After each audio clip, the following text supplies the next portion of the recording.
now is, has that confidence in the European Union been won or not? And with what is happening, indeed it's not. However, we have to understand, though we are dealing with economies of the same, how will I put it, level within Europe, almost all of them, but Britain, France, and Germany have got a higher level as compared to others. And there are some like Greece, Ireland and so, that are low. So when you are bringing these economies into one, it's like you are bringing hot and cold water into the same bottle. The bottle might crack if you are not careful. And it will take some time for these economies to blend. I'm sure Britain has been exempted from that horror, but some are going through it. One thing I know about Europe, and I like praising them for that, is whatever will not be a victim of that. However, you need confidence of the people to be able to go on with that kind of project. And I think this is the crisis we're having at this point in time. How that will be done is a question we'll be answering it. Okay, but just in terms of David Cameron, do you think he is trying to interfere with what he never wanted? I'll be honest with you. We're not in the Euro, so... I'll be honest with you. I'll be very, very honest with you. There was a time the late Prime Minister, Tony Blair, vying to be the president of the EU. And one way or the other, they threw him out. Why? You can't head what you are not a higher stakeholder. So if the euro should be destroyed because the president of the EU didn't do certain things else with them, it will affect Britain because Britain is not in it. Therefore, for Cameron being told to please be careful of what he's saying and how he go about it, I think it makes sense because when you see how the lady from Germany and Sarkozy are running around to get things sorted out, I don't think David Cameron is also doing that. But he's trying anyway because it's not easy. So if they are telling that, brother, why don't you mind the pound and leave the euro alone? I don't think it's a very harsh thing to say to somebody who is not 99% stakeholder in the issue being discussed. Brilliant. Would you like to have a thought? Well, just to take a different perspective on it, I think that Sarkozy's little temper tantrum with David Cameron was very illustrative of the kind of thinking that goes on in these meetings that they have. Because originally they wanted to have a meeting just of the 17 Eurozone nations, and then reluctantly agreed to include other countries in the EU. And the reason for that is very simple. It's because Sarkozy and Merkel and Berlusconi and all the others are asking those other countries, including Britain, to help them bail out those Eurozone countries that are getting into trouble. They want to use our money to help pay for the mistakes that the other Eurozone nations have made. And so what they want is for David Cameron to come along to the meetings and just sit outside while they talk about it, but just so long as he stays there with his chequebook open until the end, so that when they've decided how much money Britain is to contribute to their Eurozone, he's there just to sign at the bottom where they tell him to. And so that's what they want. Now, I can understand David Cameron having a different perspective on that. It's not the things Cameron says which I objected, it's the things he does. It's the fact he does seem to be keen, or at least willing, to sit outside with his chequebook and sign the checks for them, that is so extraordinary. Why doesn't he just say no? Exactly. Does anyone have any view on that in the audience? Okay. Let's go ahead with the. I've got a third written question here. Was David Cameron right to institute a 3-line whip in relation to the motion calling for a referendum on Britain's membership of the EU? Do you repeat that? Yes, no, I'm happy to go. Okay, don't go. Want me to go first? Yes, please. Well, the way that Cameron and his whips put it, they say, well, it's not government policy to have a referendum. It's not government policy to have to come out of the EU. Therefore, we're going to whip all our MPs to vote against it. Now, of course, many of those MPs personally are in favour of it. The Conservatives have in the past promised a referendum on aspects of the EU. They promised a referendum on the Lisbon Treaty, except that when they got into government. And so for the government to have a 3-line whip against the backbench motion is really heavy-handed. And really what it shows is that Cameron is running scared.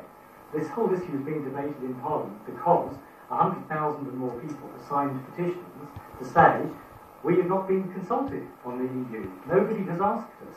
And as soon as we have a say, we want to express our view. And the government isn't saying that the EU is a good or a bad thing. It's worse than that. They're saying you're not allowed to debate it. You're not allowed to have a view. Just be quiet and let us deal with it.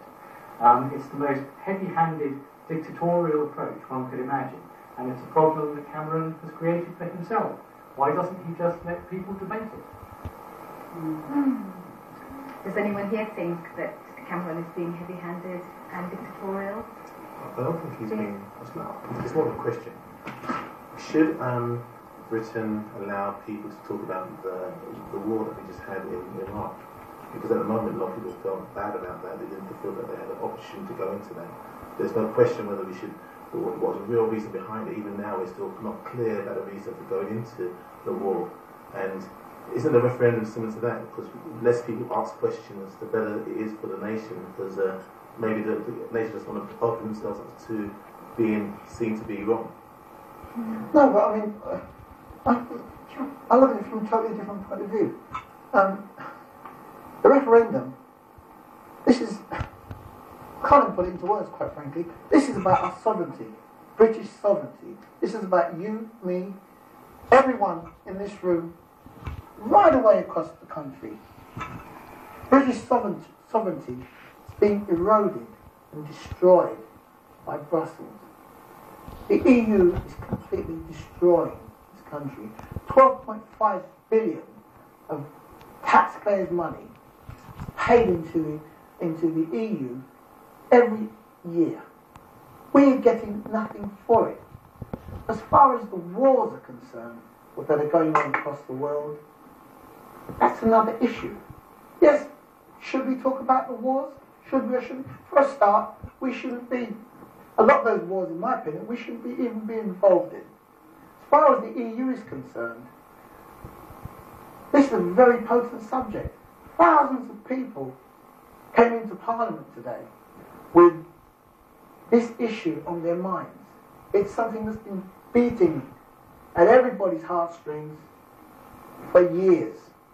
We first got trapped and conned into this situation by the Tory government in 1975 when we thought we were joining the EEC to our status in life. And it goes right from the rich man right down to the poor man. And it has no, there is no discrimination. The fact is, at the end of the day, the bottom line is, I want to know where me and many other British citizens want to know where 12.5 billion of our taxpayers' money is going and why our youngsters have suddenly come to nothing. They've suddenly hit a barrier where there's no funds. We've hit barriers where there's not enough employment for people. About this situation. I was going to just say though, isn't it almost like saying that we're in a market to trade, and Britain has gone into the EU to trade, but now they can't trade, or they can't trade as well as other countries in the EU. They're complaining. Oh no, they can trade. We can trade, but the disparity. We're being robbed. We're being our fisheries industry have gone to nothing. Our fisheries, our banking industry has been taken over by the EU, completely taken over, almost completely taken over. Our economy has nosedived. GDP in Germany and France is running at much better rate than Britain. All we're doing in this country, because we have these lackluster, inept politicians giving away everything, right?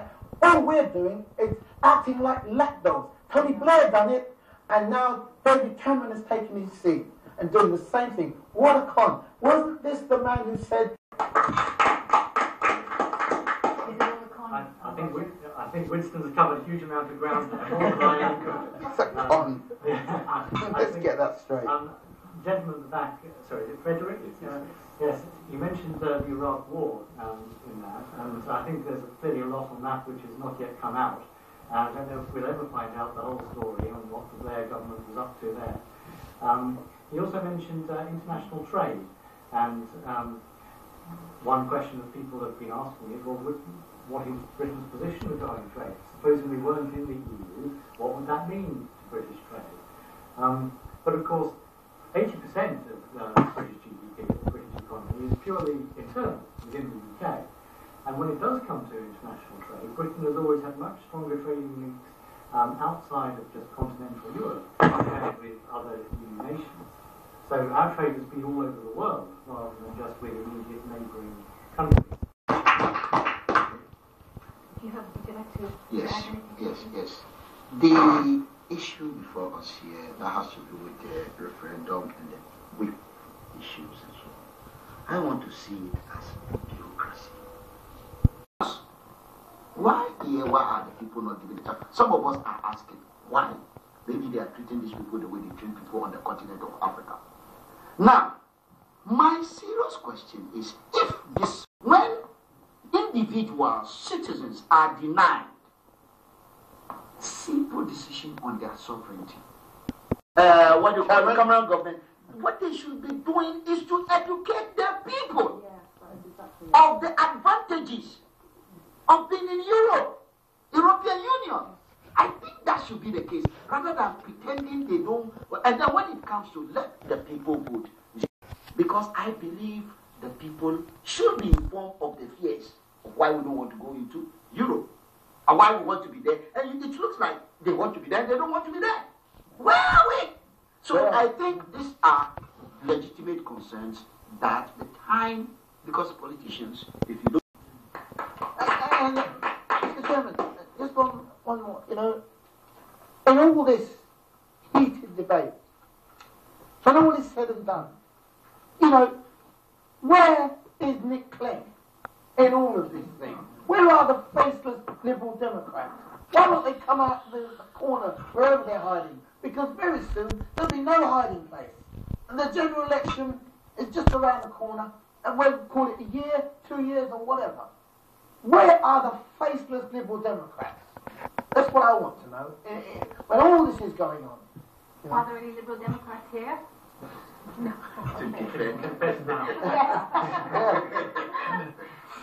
Yes, as I understand it, the coalition government's line today at this referendum debate is that we must try and concentrate on one thing at a time, which is the economic problem that Europe has. So my answer to that is, why, if their ministers are so inept that they can't do their job, such as William Hague, if he as a foreign minister cannot do his job and must only concentrate on one thing, why doesn't the Prime Minister employ another minister to deal with the referendum question? And better still, why doesn't he employ a woman who could multitask the job?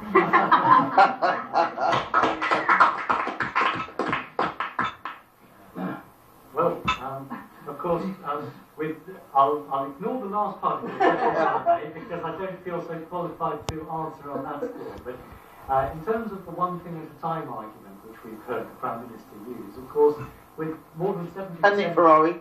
And Nick Ferrari. Yes. At least Cameron's not in a minority of one. That's good. With 70% and more of our laws now made in Brussels and in Strasbourg by the various tentacles of the EU, I think Parliament should be spending 70% or more of its time debating the EU and questions related to it, because that's where our laws come from. Everything that now affects our lives, that's probably where it originated, in the Council of Ministers, the European Commission. And so the question really for them is why they're not debating it far more, and why they're trying to brush it all under the carpet, sweep it aside, hush it up. What are they trying to hide? Why don't they want it spoken of at all? So that's what they should say. I mean, the last thing I heard was there was 130,000 EU derivatives that we had to face. So basically, how is that logical? That means our Prime Minister, the Prime Minister of England, is redundant.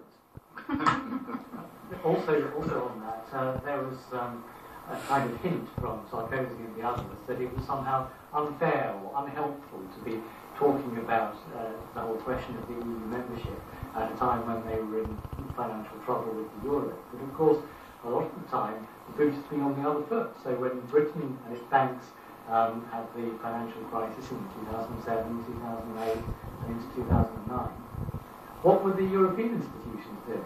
Answer, they used the opportunity to say, look at all those financial institutions, when they have nowhere to hide. This is the right time. No time like the present. Yeah. Can I ask a question also? It is involved Europe because the legislation that they're just bringing out for the low emission zone, where commercial vehicles have to conform to the recent legislation, which is actually going to increase our unemployment by putting all the small builders and people that run small vans around London. They have to scrap their vehicles on the 3rd of January of next year, and that is going to have a tremendous implication for the recession for London people. And that low emission zone was imposed on us by Europe. It was not brought in this country. It's an EU Europe said. On this issue, we are looking at the European Union here, telling the UK citizens what to do. And that position on that, rather than people sitting in Brussels and giving directives on what the people here who are going to be affected have they are not expecting it. It may be a bombshell. Yeah. I think something's wrong. Yeah, I mean, the thing is, it's defeatist as well, because this is only an overdraft now. He has to go to his bank and say, I've got to get rid of my van, it's got to be scrapped on the 3rd of January. Can you give me £20,000 to buy a new vehicle? What do you think the bank manager's going to say? No. Exactly. It just shows the kind of burdens which the bureaucrats always love to load onto small businesses, because they don't have to worry, the bureaucrats, about the consequences. It's for them, it's someone else's problem. It's always tempting, isn't it, to imagine that our legislators or our officials are wonderfully gifted people who have this unique vision of how things will be in the future. And of course, as we know, especially anyone who's ever seen Nick Clegg knows that they're not godlike figures in the slightest. They're very fallible, and they have no such vision. On the contrary, their laws are full of unintended consequences. They're, as usual, fighting the wrong enemy here, because, of course, when it comes to emissions, the emissions that a vehicle produces are not primarily the ones that come out of the exhaust pipe. 70% of the emissions that are connected with a vehicle in its lifetime come from either manufacturing it or... But, Mr. Chairman, Madam Chairman, excuse me, I seem to recall this problem back in prior to the 2008 mayoral elections, when I ran as a candidate and acquired some 45,000 votes. And it seemed to be, if I recall directly, this was a policy on the low emission zone was put forward by Ken Livingstone. And to me, this is a baby that's been put away and left to cook and hasn't yet hatched. And it's come back to haunt us. The same problem with this low emission zone was never put to bed because it occurred during the course of Livingstone's reign. So it's come back to haunt everybody. Yeah. It's the same self-old question. I was at a meeting when Ken Livingstone was actually talking about the low emission zone during those elections. And, yes, I remember. And I was at that meeting, and Ken Livingstone actually said at that meeting what his actual word. He was very careful with his words, the words he used, very politically correct, by saying white man van is not affected by the low emission zone. Yes, and remember the words. Remember the words. Not won't be, because at that time they weren't affected, but a representation of because had he actually said they will be affected, he would not have. Well, he got beat anyway. So. And now he's asking for our votes. That's right. You know. So are you a businessman? So I mean, are you going to be affected by the scrapping of the commission? Yes, I am, yes. Yeah, I've got to get rid of my van on the 3rd of January. I went to my bank, like most other people in this country, and I said, you know, and the bank manager said, oh, well, you know, you're overdrawn here, you're overdrawn there. No, you know, so, and how many thousands of other people in London are going to be affected the same way? And there's no allowance that can be made for modifying the vehicles in any way? They can be modified, but the modification cost is somewhere between £4,000 and £5,000 per vehicle. Diabolical. You know, so absolutely diabolical. So, you know, it's going to have a really terrible effect on the recession and the cost of living in London, when we're in recession already. And Madam Chairman, nothing can be done about it. The policy has gone through, it's been stamped, signed and delivered, can't be stopped. Boris Johnson did actually postpone it for a year when he came in, because I actually wrote to him and I told him my concerns about it, and he did actually postpone it for a year. But these were plans which were implemented initially by Ken Livingstone. Yes, and you know, it's very much like the Ken Livingstone when he had a consultation for the. It's been scrapped. You know, I mean, complete waste of money. Thank you. What I want to know, doesn't all EU directives have a time scale before they are implemented nationally and before they have to be complied with? Does anyone even if you know? Well, I mean, just before it goes back to the panel, Madam Chairman, we must remember, everyone in this room, that we are dealing with unelected bureaucrats. So they can't be governed from any outside body, really. They're unelected. They've elected themselves. This is the people in Brussels. They've elected. We didn't elect them. When it comes to Commission directives, they can be delayed by the European Parliament, but they can't be vetoed by the Parliament.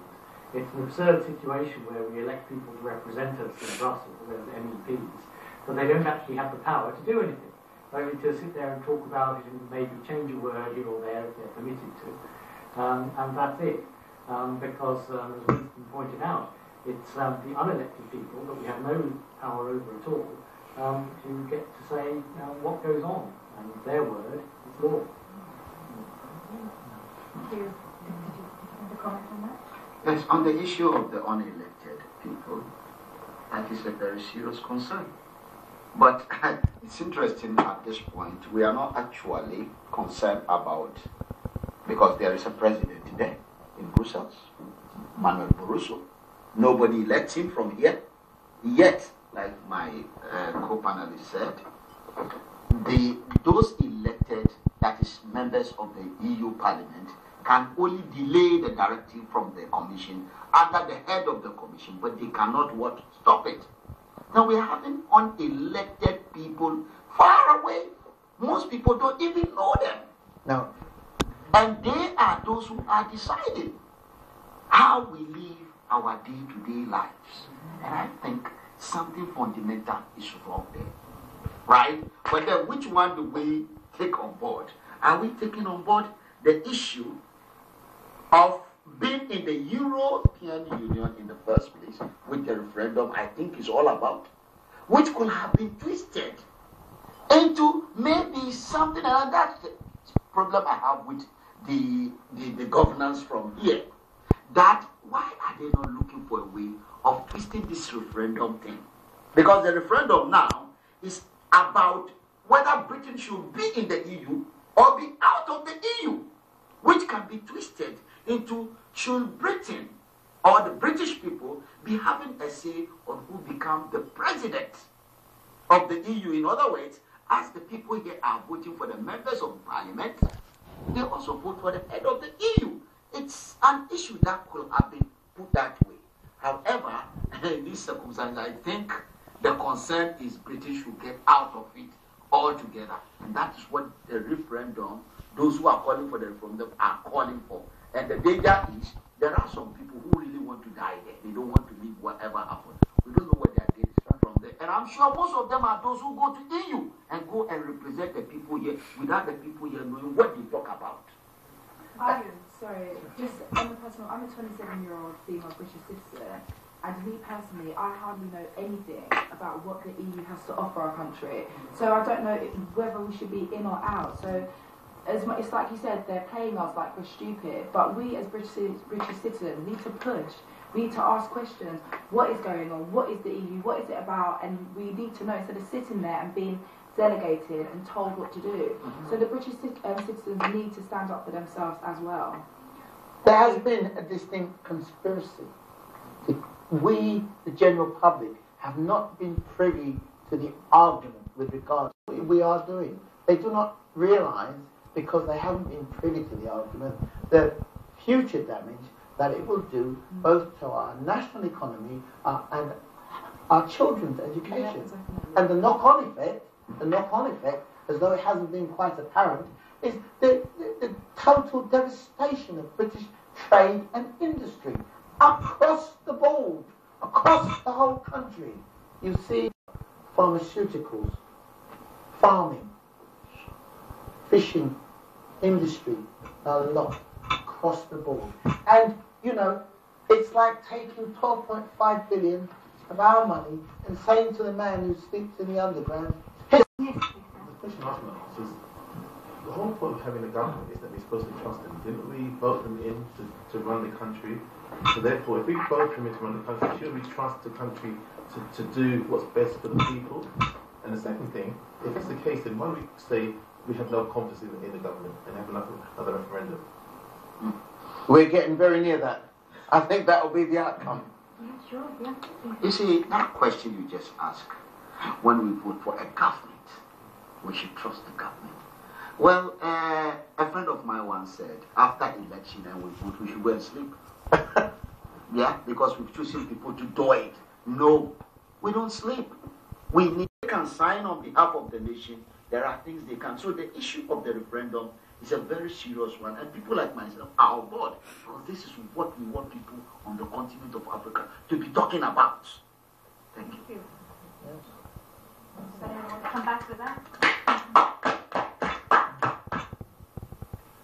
Did you have a reason for asking your earlier questions about the time limit today? Yeah, because I think the politicians here in Britain have a time limit before they could be fined for actually not implementing or incorporating particular directives that are set down from Brussels. Yes, that is perfectly true. And what often happens is that the civil servants here in Britain, in Whitehall, they take a European directive. The directive is often not very detailed about the implementation aspect. And so what they do is the gold plate the standard, as it's known. They add a lot of extra details or a much tighter timescale for implementation and compliance. And that's what makes it so much harder for those of us who have to live with those decisions, like the gentleman who mentioned the low emission zone earlier. It's the implementation of those that hits particularly hard in Britain, where we try to play by the rules. Maybe some of the other 26 EU countries. Does anyone want to come back on any of that, or I can move on to my... Yes, you can move on. So, I think we all agreed, aren't we? I'm the chairman on the floor here. Okay, thank you. So my next written question here is the EU good or bad for Africa? Well, I'd say very bad. But, Madam Chairman, I'd just like to hear what your panelists have to say on it before I... Would you like In to fact, go first? yes, the EU, when we come to Africa, a person like myself will have to take a position. And if I want to look at it from the perspective of the African, I think the EU is very, very bad. Why do I say